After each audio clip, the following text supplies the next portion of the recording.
Patrick, you have to unmute. Right.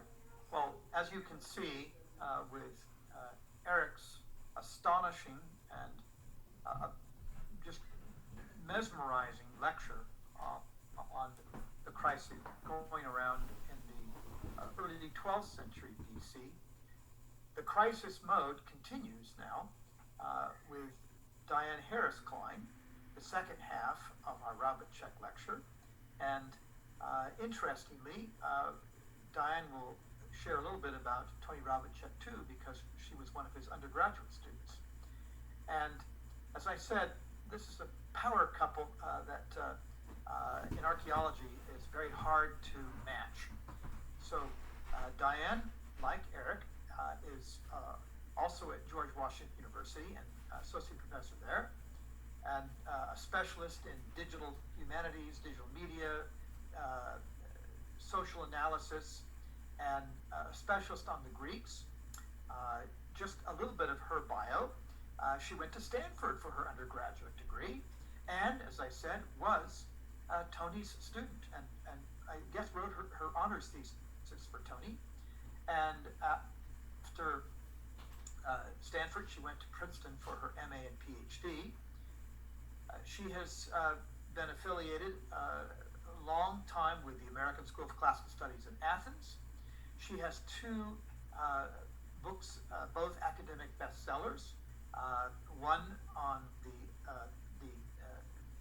Parthenon and Erechtheion for the Oxford University Press, and of course a National Geographic academic bestseller on the Greeks and illustrated history, which, by the way, Diane, I will be using in my fall course as one of two textbooks.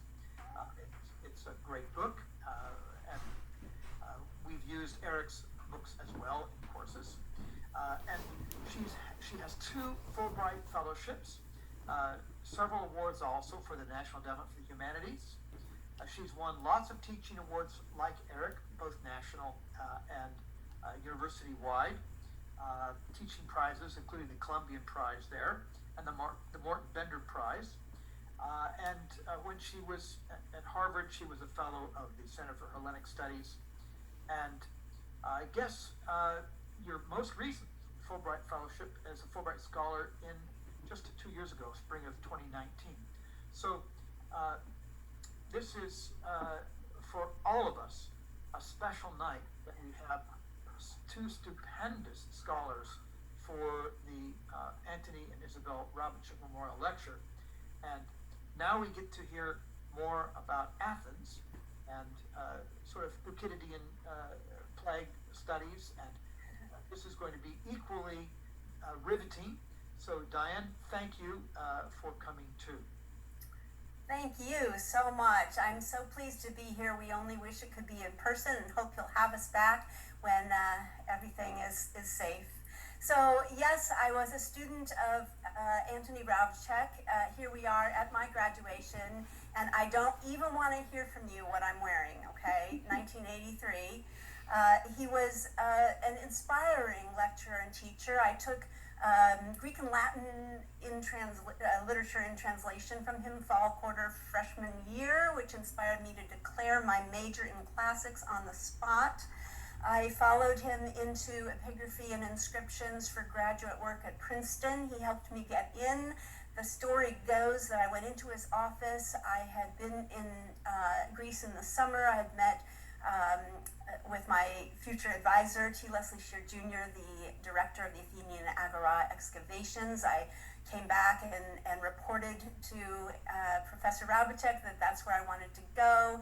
Picks up the phone. He had been longtime family friends with his father, as well as the professor I wanted to work with himself, and said, hey, Bucky, I have a student for you. And that was the first time I'd heard that nickname that goes back to T. Leslie Shear Jr.'s childhood. So that's how it worked back in 1983. Sorry for all of you current grad students or undergrads, it doesn't work that way now, probably a good thing. I'm not sure it happened for me, but that's the story. We remained pen pals, extraordinary writer. Here you can see At the top left, he wrote to me at Princeton as Miss Diane Harris, and below as Professor Diane Harris. When I got my first job, it was a 1 year at Portland State University as an instructor, a visiting instructor. I didn't yet have my PhD. I got it halfway through that year to defend at Princeton, and he still called me Professor Diane Harris also when we moved to Fresno. I love the last part. He often put in this little tagline, "Let me know if ever we can be helpful." Really, really beautiful. And because this is in honor of Isabel as well, I put in love from both of us to both of you, Tony. One aspect you mentioned at the beginning, Patrick, is that he was a refugee from Austria. And the one part that strikes me about being a refugee is his recycled paper, way before that was a thing. So here you see a letter that he wrote, and the back was usually as interesting as the front. The back are his lecture notes on Aristotle's Constitution of the Athenian. For this other letter, it's Boethius's The Consolation of Philosophy. I never knew if he had picked these passages out especially for me, or if they were just at the top of the pile. At any rate, I took the course Topography and Monuments of Athens from Antony Raubacek, and so I included it in the title, and as I worked on it, the more I worked on it, the more that will be the focus tonight. I'm not going to be going into all the gory details of the plague, but rather the buildings, the spaces, the monuments built in the golden age of Periclean Athens that were transformed by use, by the density of refugee population, and the sensory disorientation caused by this jarring shift in such a short period of time with the brand new buildings in 432 BC, some of which weren't even finished, being occupied in totally different ways from their intention. I'll let you read this for a moment. Okay. Sensory perception helps humans know where they are and quickly assess if situations are normal or cause for alarm. Sounds of birdsong, conversations, industrial acoustics, the reverberation of foot and cart traffic in the streets. Such things were topographical markers in the soundscape of the city. They were so familiar, identifiable, orderly, and normal, one hardly noticed them on a conscious level. Unusual, out-of-the-ordinary sounds might draw one's attention. For a quick moment, one must categorize or try to associate a scent with something familiar. Abnormal input, be it visual, olfactory, or a strange sound or touch or taste, would stimulate a response, possibly of alarm and disorientation. If the sounds in a place are different than habitually heard there in the past, one might wonder, am I in the right place? Or am I lost? In the case of the walled city in Athens in 430 BCE, it was the disorientation which made the plague so frightening beyond the high rate.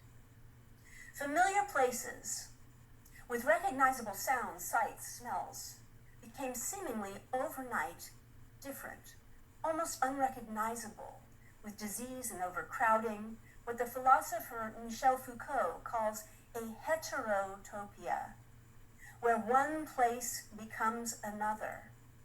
A hetero, other, topos, place, while still being the same place. Memories from that place no longer align with sensory experience in the present. The plague in Athens may be a place to test Foucault's idea of a heterotopia, as opposed to a utopia. A heterotopia is a place where the normal order of things is upended. People experienced two concurrent time slices in this setting, the memory of habituated order and the temporary inversion in real time of disorder informed through the senses. The plague in Athens brought confusion, fear, and disorientation because the familiar places did not look, smell, or sound like they did before. The refugee crisis created disorientation for those who lived in Athens prior, experiencing the same place in different ways, memories clashing with realities later that will define heterotopia.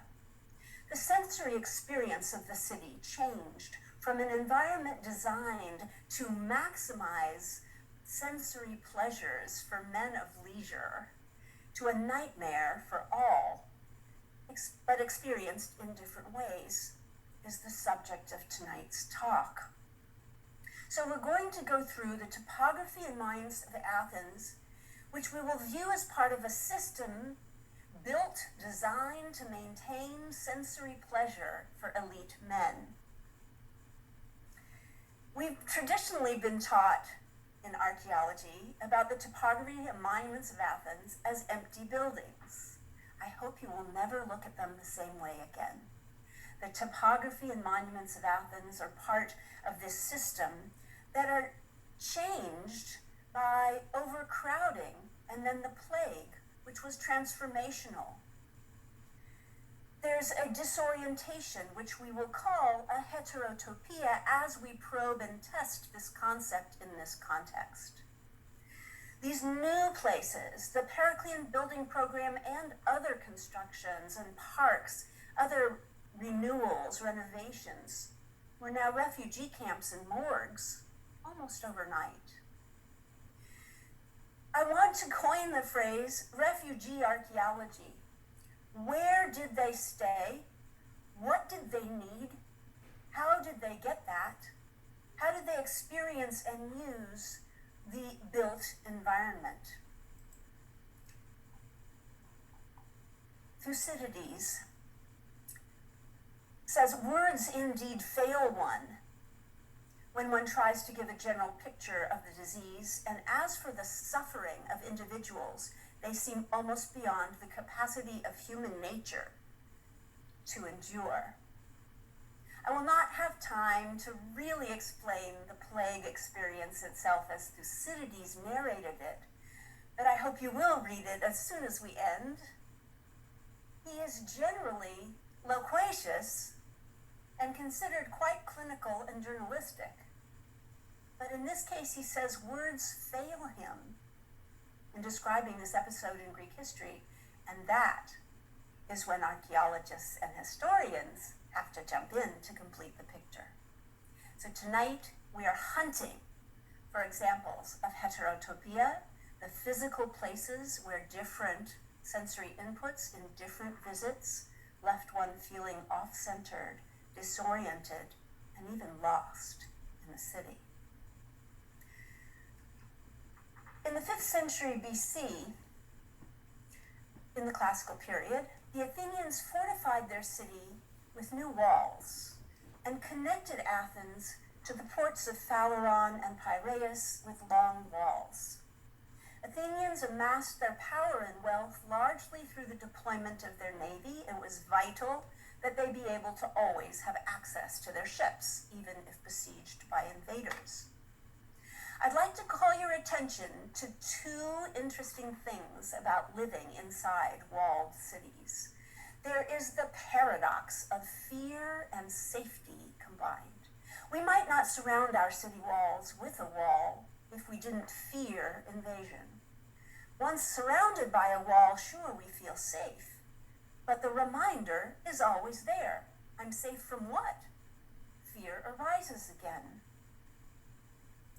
The other thing about walls is the constriction of view.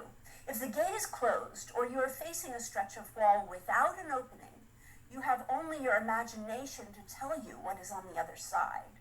Fortification walls had courses of stone or bricks and then mud bricks, resulting in an obscured view of land features outside, including hills, forests, and even a view of the sea. As scholars of the Middle Ages will remind you, living and staying inside a walled city restricted the view of the countryside, narrowing one's sights and thoughts to the immediate here and now. If most people never left the walls, how would they have any idea of the outside world? Once the people move in from the countryside, they can't see their homes, their land. their orchards, their vineyards. Their imagination might get the better of them as to the physical damage which the invading Peloponnesians were inflicting on their properties. Viewshed studies take a physical spot in a landscape and determine which parts are visible and which invisible to a person standing on that spot. A classic study is this analysis of Crusader and Muslim castles in Iberia, documenting how the vantage points and surface areas change after battles and conquest.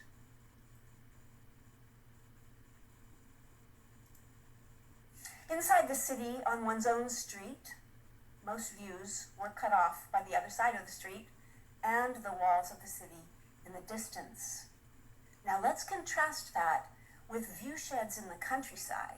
The people who lived in coastal villages or demes, such as Thorikos on the right, were accustomed to vistas such as this one from its town council's meeting place, which had a prime view of the Aegean Sea.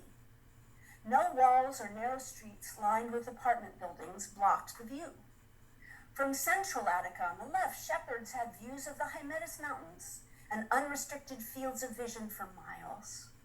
Remember this for when the villagers of Attica move inside the walled city of Athens as refugees. As we go on tonight, I would like you to keep looking for the places where the views are constricted and where they broaden out. Generally, those are on hillsides or in parks, both privileged places, because they permit expanded views and perhaps emotions. Villagers and city dwellers might feel differently about what seems normal and familiar. Here we can see how from climbing the hill above the Agora to the Temple of Hephaestus, one's viewshed changes remarkably from being down below. The gardens and undeveloped grounds expand the viewshed even more, almost to 360 degrees. The parks and elevated hero shrines on the slope of the Acropolis and the Temple of Hephaestus on Kolonos Agoraios are places where a man with leisure time could broaden his visual field, get perspective, and relax, perhaps meet friends to discuss politics or philosophy. In this reconstruction, I have outlined in red the perimeter of the fortification walls for you and shaded in green the environs around the Hephaestion. I will just preview here that this will be one of the available spaces for refugees from Attica and Plataea, and thus one of the hot spots of the plague.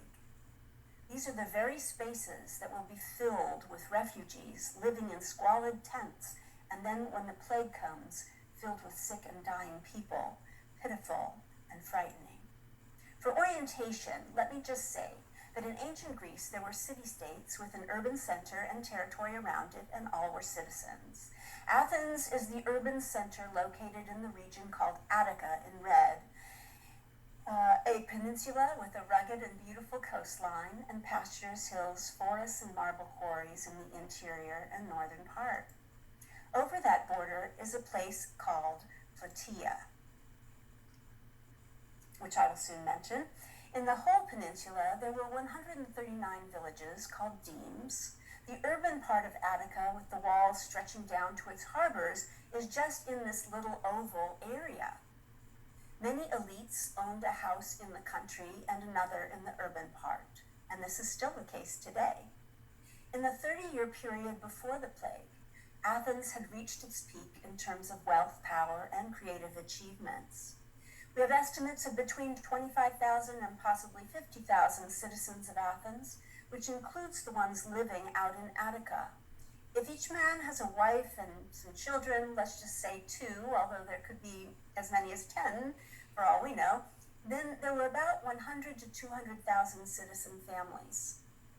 Then there are the slaves and the metics, those are resident aliens, whose numbers are very difficult to reach, so we are now in the range of 300,000 people or more. How many lived in the demes?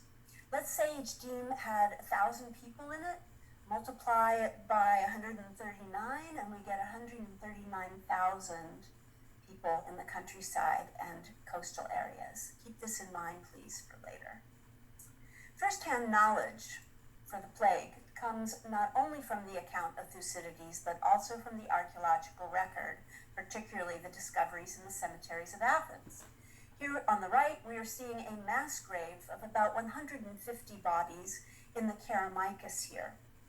On the left, of course, we're seeing contemporary burials in New York City, outside of New York City.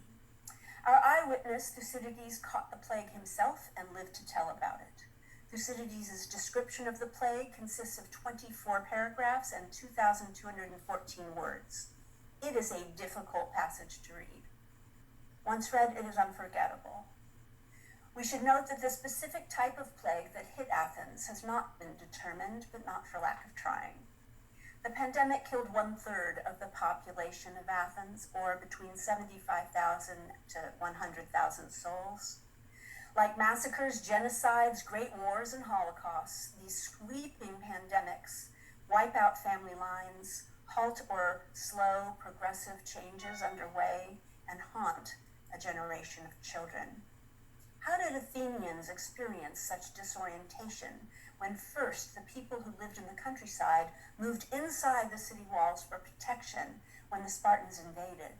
Then, refugees, grieving and traumatized by the destruction of their city, Plataea, came into Athens as well. And then, when pandemic broke out in the overcrowded city. Let's begin with the sequence of events leading up to the contagious plague. Pericles persuades the people in Attica to move inside for protection, while the Peloponnesians were gathering at the isthmus and were still on the way. But before they had actually entered Attica, Pericles advised they must prepare for war and bring their property from the country into the city. They must defend their walls, but not go out to battle. This being because the Spartans were the premier fighting force on land, and as I said, the Athenians specialized in the sea in their navy. To these Pericles added other arguments, says Thucydides, such as he was fond of using, which were intended to prove to the Athenians that victory was certain. The citizens were persuaded and brought into their city their children and wives, and even the woodwork of their houses, which they took down. The removal of the inhabitants, that is, from Attica, was painful, for the Athenians had always been accustomed to reside in the city. After the move away from the countryside of Attica, the only geographical areas for social interactions would have been inside the city walls. The villages, or demes, and neighborhoods in the peninsula of Attica were no longer meaningful units for social bonds. For those who moved inside, they lost their customary view sheds, their habitual orientation in a landscape with expansive agricultural vistas, or where their own hands and bodies had tended orchards and vines, or climbed the hillsides where they followed their herd of goats and sheep, and could gaze at the Aegean Sea. Thucydides describes the mental and physical strain on the families who moved from Attica to be inside the walls. Having to leave their ancestral hearths and homes for the urban part of Attica felt as if they were moving to another country altogether. Quote, they were depressed at the thought of forsaking their homes and the temples which had come down to them from their fathers and were abiding memorials of their early constitution. They were going to change their manner of life, and in leaving villages were in fact each of them going into exile. The displacement and disruption of social ties caused by moving into the city walls became even more stressful when the plague came. Had they been at home, family, friends, and neighbors could have cared for the sick. Inside the crowded walls of the city, former neighbors could not be found, and the traditional support structure in the small rural villages was broken. This is the network of Socrates, the largest network we can document based on all of Plato. But everyone, including you, have large social networks, and these were disrupted and are disrupted when one moves away. Now let's bring in our refugees from Plataea. The short story is that the Spartan king Archidamus leads Peloponnesians and Thebans to take control of Plataea to deny Athens this strategic place outside of Attica. The majority of Plataeans who weren't defending the city migrated to Athens. And Thucydides describes the humanitarian aid given by the Athenians. The Athenians marched to Plataea, he said, brought food, established a garrison, and took away the weakest amongst the men, along with the women and children. Thucydides says 590 people remained behind and were besieged. The rest of the populace evacuated to Athens. The Austrian excavators at Plataea estimate a population of 5,000 to 6,000 people. Thus, we can safely estimate that at least 4,500 sought shelter in Athens in 430 BCE, just as the people of Attica were also coming inside the walls. I called them migrants. The people from Attica are refugees because they seek shelter until they're able to go home again. But Plataea was destroyed. They have no place to go home to. So they are migrating to Athens. The Athenians take them in and give them citizenship a few years later in 427 BC. It's at this time, I'll just remind you, that we have the Periclean building program. Over a period a little bit earlier than that, to 460 to 432, we see at least these 12 buildings and other major constructions. And if we leave aside the building projects in Athens itself, you can see that the walls go in a sort of T shape. We can trace a horizontal line stretching from Eleusis on the far west, ending at Rhamnus on the east coast, with Acharni and Palini in central Attica, which forms the bar of the T, and a vertical line stretching from Acharni down to Sunion and Thoricos, which forms the leg of the T. This means that the area affected by the various constructions at this time was quite literally the length and breadth of Attica, and that in turn made building projects accessible for workers who lived far from the urban center of Athens. Over the course of this 30-year period, the craftsmen challenged traditional rules in terms of how the architectural parts of the Doric and Ionic orders fit together in a temple. One could call it disruptive innovation in Greek architecture, to mix the Doric and Ionic elements in such playful and inventive ways as we see in so many of the buildings. But in terms of pleasure palaces, the buildings are both practical and augment the rich sensory stimulation for the elite already in the cities and in the countryside where they all live, and by trickle-down extension to others. All of these were exceptional by Greek architectural standards compared to those built prior to the mid-5th century BCE. You also saw quite a few were unfinished. This is because they were still under construction when the Athenians had to flee and move inside the city walls at the start of the invasion by Sparta. The public works projects of the mid-5th century already seemed amazing, awe-inspiring, and wonderful to behold even in their own day. These are the temples, quote, that brought most delightful adornment to Athens and the greatest amazement to the rest of mankind. That which alone now testifies for Greece that her ancient power and splendor, of which so much is told, was no idle fiction. We will now be taking a walking tour of Athens together, time traveling from before the Peloponnesian War in the Golden Age, from 433 BCE, when we were in this so-called paradise, to the refugee crisis and then the plague. During a 7-year period, let's just say from 433 down to 426 BCE, when the plague ended, the refugee crisis and the war kept going, however. I want to focus now on refugee archaeology, how the density and stressors impact our understanding of the topography of the classical city, and apply this concept of heterotopia, the disorientation of having strong memories of a place that conflicts with the experience of the present and causes dissonance. The crisis had 4 stages: the coming of the war, Heracles' proposal to move the people from the countryside into the urban defensive walls, refugees from Plataea joining them within the year, and then the plague hitting the overcrowded city. There are personas you might like to imagine who would experience these calamities differently. An older wealthy man like Callias III, friend of Socrates, a poor female servant working for him, a fisherman or a farmer who used to live in Attica, or a slave whose master has died from the plague. Once our refugees settled into every nook and cranny, let's briefly look at the conditions during the plague, focusing on the death care crisis, that is, the inability for the living to keep up with burying the dead, and the use of temples as morgues, presumably because they were the coolest places in the city.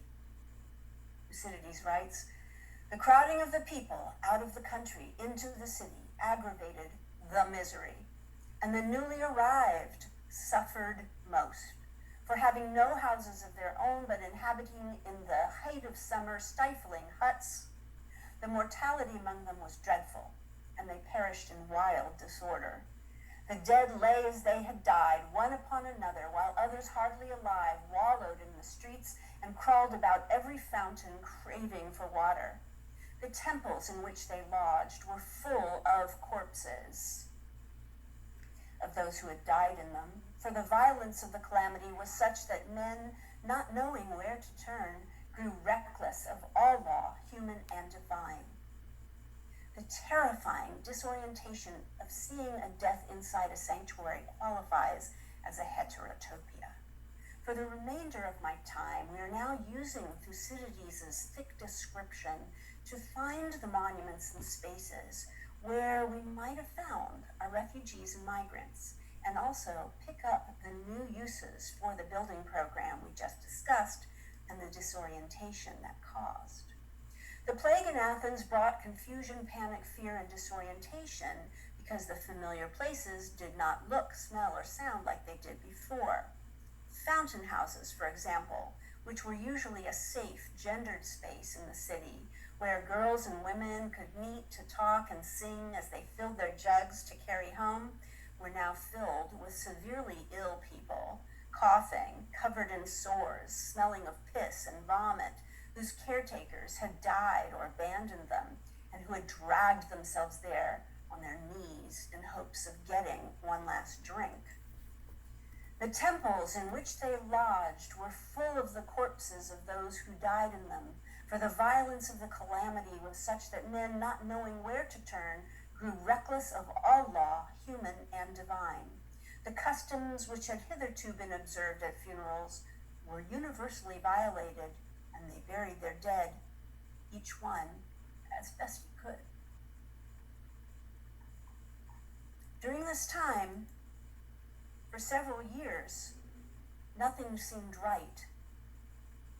The touch, tending sick people, feeling ill yourself, interacting with ill bodies, having to change the bedding, the dressings, the clothes, the smell of the cremations, of people's bodily excretions, corpses, taste impacted by dead bodies and cremations. Sounds, listening to wails, cries by mourners, and the sick, the constant funerals. And sight, the disorientation, the overcrowding, and the smoky and hazy atmosphere. There were at least 2 waves where the disease dissipated a bit and then picked up as we have experienced. Thucydides says, "In the following winter, the plague, which had never entirely disappeared, although abating for a time, again attacked the Athenians. It continued on this second occasion not less than a year, having previously lasted for 2 years. To the power of Athens, certainly nothing was more ruinous. Not less than 4,400 Athenian hoplites who were on the roll died, and also 300 horsemen. How many of the common people could never be ascertained. Now I want to contrast this with the pre-pandemic times and examine the way the urban center of Athens was designed to support and sustain sensory pleasure for the elite males. In Athens, one could walk to the very spots where myths and legends say the city of Athens and the Aegean Sea were given its names, where the first kings of Athens lived, where Hephaestus had his foundry. All are topographical locations that could tie a person to their history. Selective community memories were reinforced by markers, trophies, and monuments. Before the plague, indeed since the early archaic period, elites in Greek city-states structured their lives around such sensory pleasures as symposia.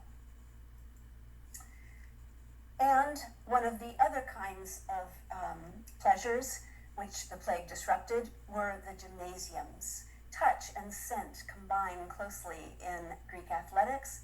Average to wealthy Greek boys and young adults spent hours every day in gymnasia, learning track and field events, wrestling, and performing in the nude, but also taking lessons in music and academic subjects. They combed their long hair and wrapped ribbons or ivy around their heads, and the old men enjoyed gathering around the fences of gymnasia grounds to watch the youths as they prepared to exercise or compete or practice.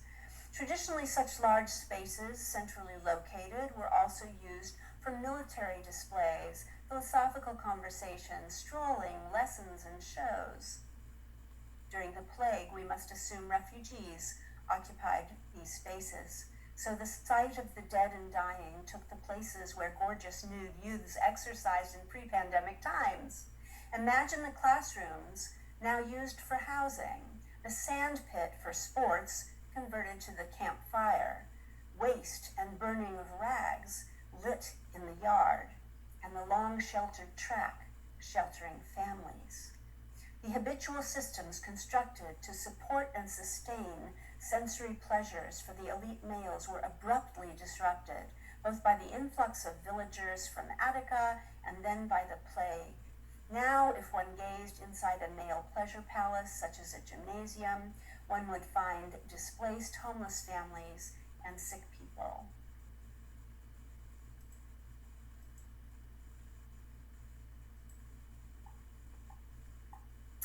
Acoustomology is the relatively new field of acoustic knowing and is defined as the study of historic soundscapes to understand the experienced habitual environments in a specific place and time. Familiar sounds in a known setting confirm all is well by the closeness or distance of the crowing of roosters, the calls by the market vendors, or the tinkling sounds of the bells on the necks of sheep.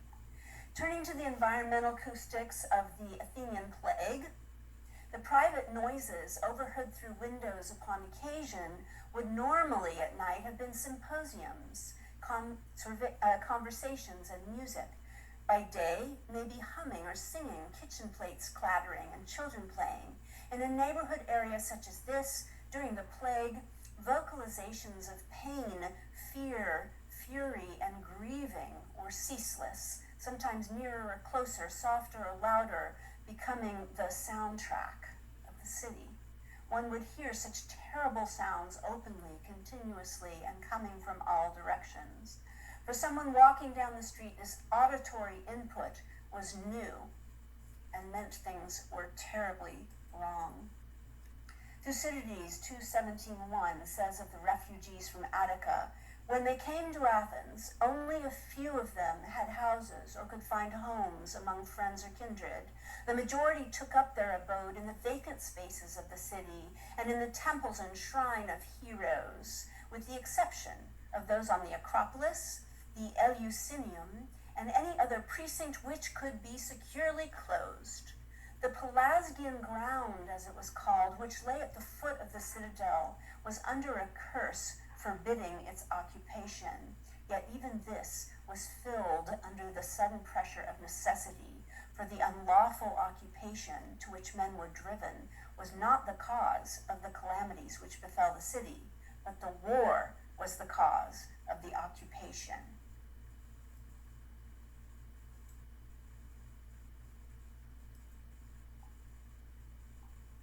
Where were these vacant spaces in the ancient city?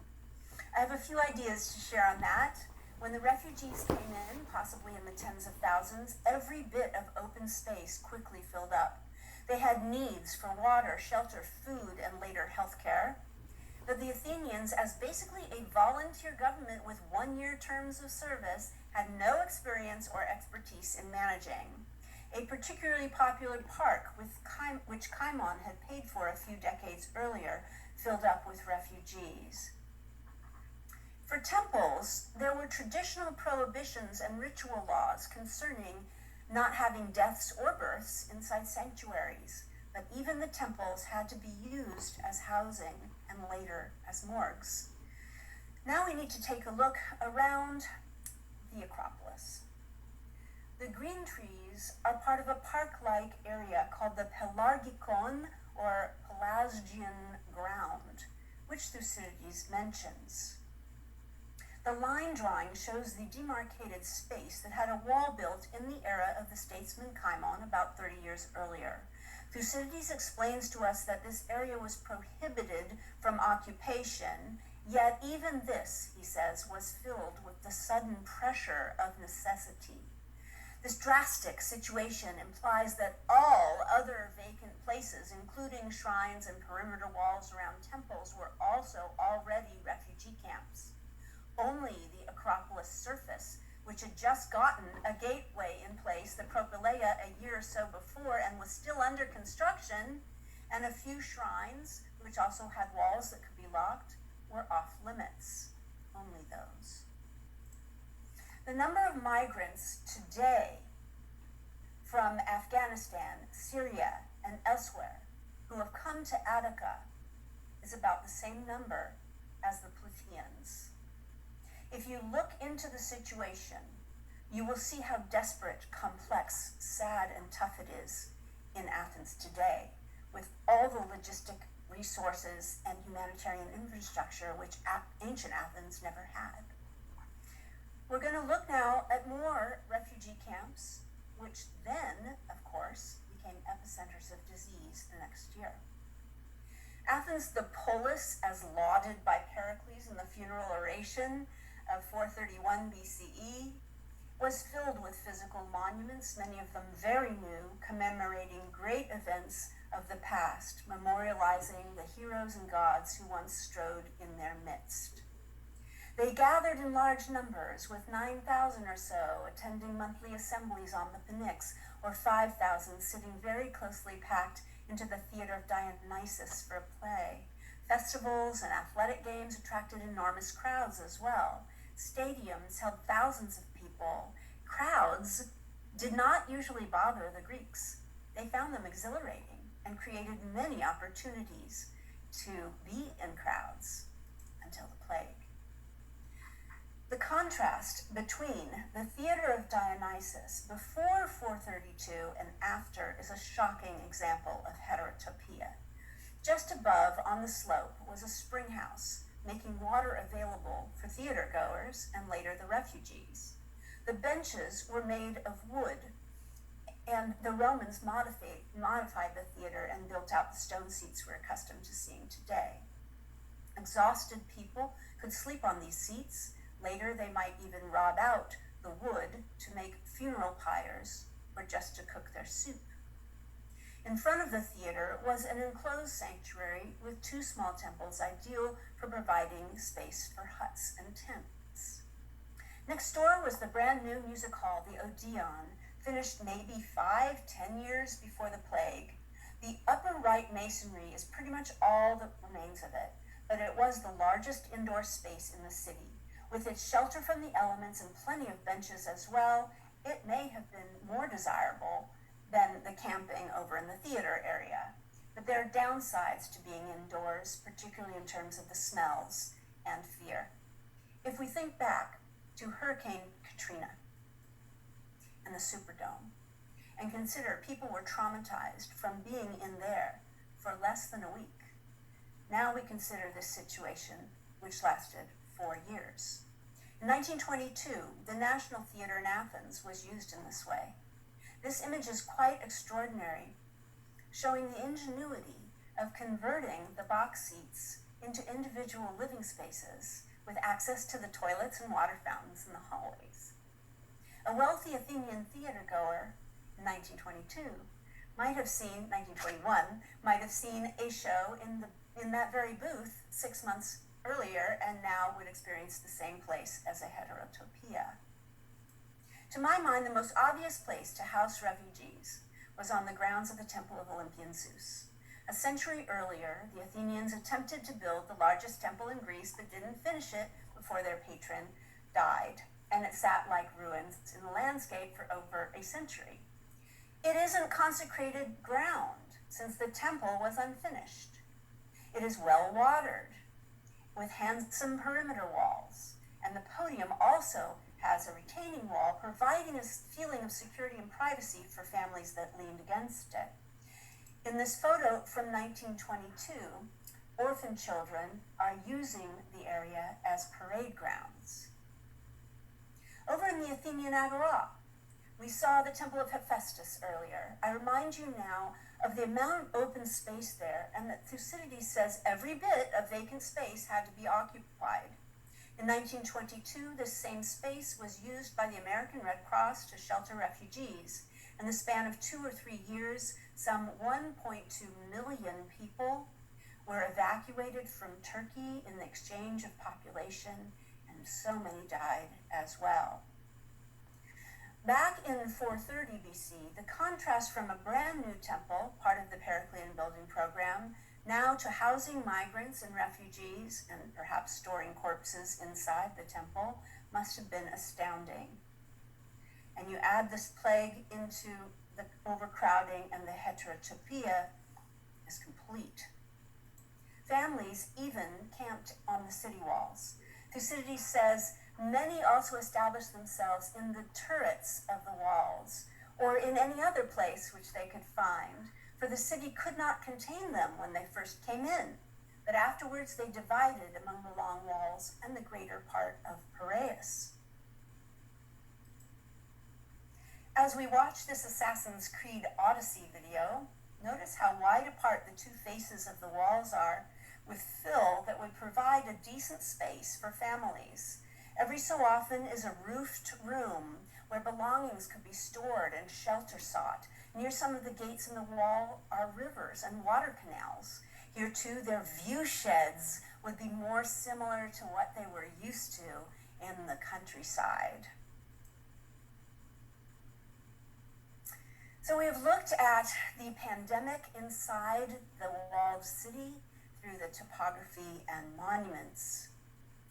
For the next few years, the years between 430 and 426 BCE, the new classical period architecture and the venerated sacred enclosures were converted into homeless shelters and morgues. Thucydides makes a clear connection between the arrival of the epidemic and the plight of the poor, bringing out how disproportionately they were harmed, the extreme degree of their suffering. Words could not describe. And he laid it out before contemporary readers, probably for aristocratic elites. Archaeology of the senses is a way to examine cultures in crisis and to discover how the ancient Greeks experienced their environment, endured, and found resilience. The ingenious long wall to provide protection for passage between the sea and the city provided a space more comfortable for the great number of refugees. Modern Greece is experiencing this again, right now, in the same area of Attica. 1,000 new migrants come in a day. 5,000 or more live in Athens. The Olympic stadiums from 2004 are now refugee shelters, and that too is Heterotopia. If you are moved to learn more and contribute, please see the UNHCR website and donate. The Office of the United Nations High Commissioner for Refugees, created in 1950 during the aftermath of the Second World War, is at unhcr.org. Thank you. Wow, that was so illuminating, a little sad, but amazingly illuminating. As I give people just a chance to put questions in the chat or in the Q&A, do we know how this experience changed the attic rituals? I assume they think the gods were unhappy with them and would have to have an effect on their relationship with the gods. This takes up several paragraphs in Thucydides that he is deeply disturbed at what he thinks of as violations of proper customs, and even the Palardikon, which is completely sacred and what had to be used. This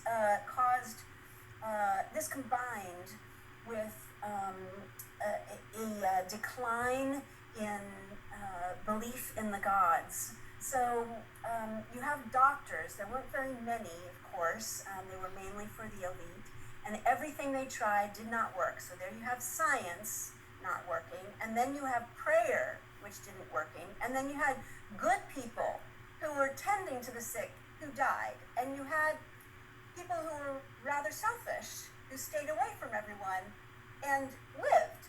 And so there's a feeling of it not being fair as well. So there are very many disturbing patterns that begin here and that have lasting effects on the mood, on the spirit, on the feeling of the city. And of course, the war goes on 22 more years after this. So it's a very dark and difficult time. And as you know, in 404 BCE, the Peloponnesian League wins.